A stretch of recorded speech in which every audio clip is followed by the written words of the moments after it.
কোন মহিলাই লাভ কৰিব অৰুণোদয় 3.0 ধন। ইতিমধ্যে ৰাজ্য চৰকাৰে মুকলি কৰিছে 3.0 অৰুণোদয় আঁচনি। গতিকে আপোনালোকৰ যদি ৰেচন কাৰ্ড আছে, ৰেচন কাৰ্ড থাকিলে কি আপোনালোকে লাভ কৰিব নেকি অৰুণোদয় আঁচনি? আজিৰ এই ভিডিঅ'টোৰ জৰিয়তে সম্পূৰ্ণকৈ দেখুৱাম আৰু কোনে কোনে আবেদন কৰিব পাৰিব আৰু কোনে কোনে নোৱাৰিব, কোন ব্যক্তিৰ বাবে এই আঁচনি প্ৰযোজ্য হ'ব আৰু আবেদনৰ তাৰিখ কেতিয়া হ'ব, কেতিয়াৰ পৰা আবেদন কৰিব লাগিব আৰু ক'ত যাব লাগিব, সম্পূৰ্ণ এই ভিডিঅ'টোৰ জৰিয়তে ষ্টেপ বাই ষ্টেপ দেখুৱাবলৈ চেষ্টা কৰিম। ভিডিঅ'টো স্কিপ নকৰি শেষলৈ চাই থাকিব। ৰাজ্যৰ মহিলাসকলে লাভ কৰিব অৰুণোদয় 3.0 ধন। কোন মহিলাই লাভ কৰিব অৰুণোদয় 3.0 ধন আৰু কোনে কোনে আবেদন কৰিব পাৰিব আৰু কোনে কোনে নোৱাৰিব, আজিৰ এই ভিডিঅ'টোৰ জৰিয়তে সম্পূৰ্ণকৈ দেখুৱাম। আৰু আপোনাৰ যদি ৰেচন কাৰ্ড আছে তেতিয়াহ'লে আপুনি লাভ কৰিব অৰুণোদয় আঁচনিৰ ধন আৰু কোন ব্যক্তিয়ে লাভ নকৰিব অৰুণোদয় আঁচনিৰ ধন আৰু কিমান টকাকৈ আপোনালোকে বেনিফিট লাভ কৰিব পাৰিব অৰুণোদয় 3.0।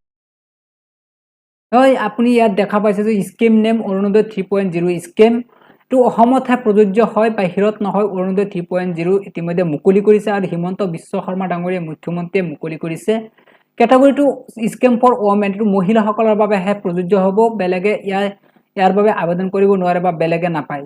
বেনিফিচিয়াৰী ফি অনলি ওমেন হ'ব লাগিব আৰু আপোনালোকে এতিয়াৰ পৰা 1400 টকাকৈ আপোনালোকে এক মাহত লাভ কৰিব পাৰিব।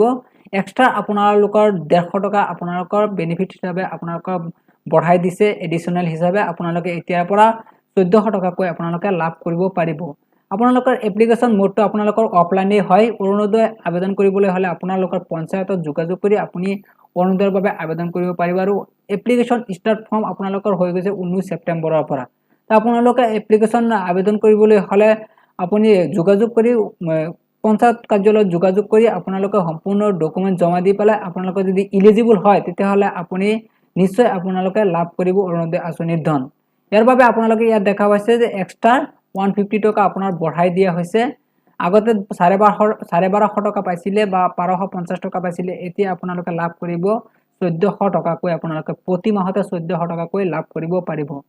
ইয়াৰ বাবে আপোনালোকে ইয়াত দেখা পাইছে যে অৰুণোদয় আঁচনি এপ্লাই অন এলিজিবিলিটি ক্ৰাইটেৰিয়া, আপোনালোকে কি থাকিলে আপোনালোকে এই অৰুণোদয় আঁচনিবোৰ আপোনালোকে লাভ কৰিব পাৰিব আৰু কি নাথাকিলে আপুনি নোৱাৰিব।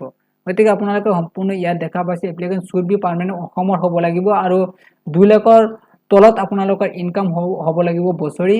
আপুনি পাৰ্মানেণ্ট হ'ব লাগিব অসমৰ। আৰু আপোনালোকে ইয়াত দেখা পাইছে beneficiary should be have bank account, আপোনাৰ বেংক একাউণ্টটো নিজৰ হ'ব লাগিব।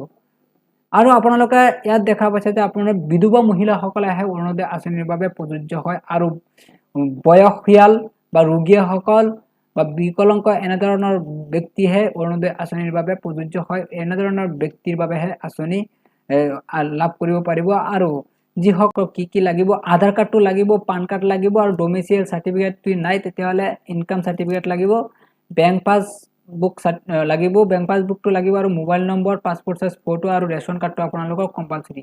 মই এটা কথা কৈছিলোঁ যে ৰেচন কাৰ্ড থাকিলে আপোনালোকে কি অৰুণোদয় আঁচনি পাব নেকি?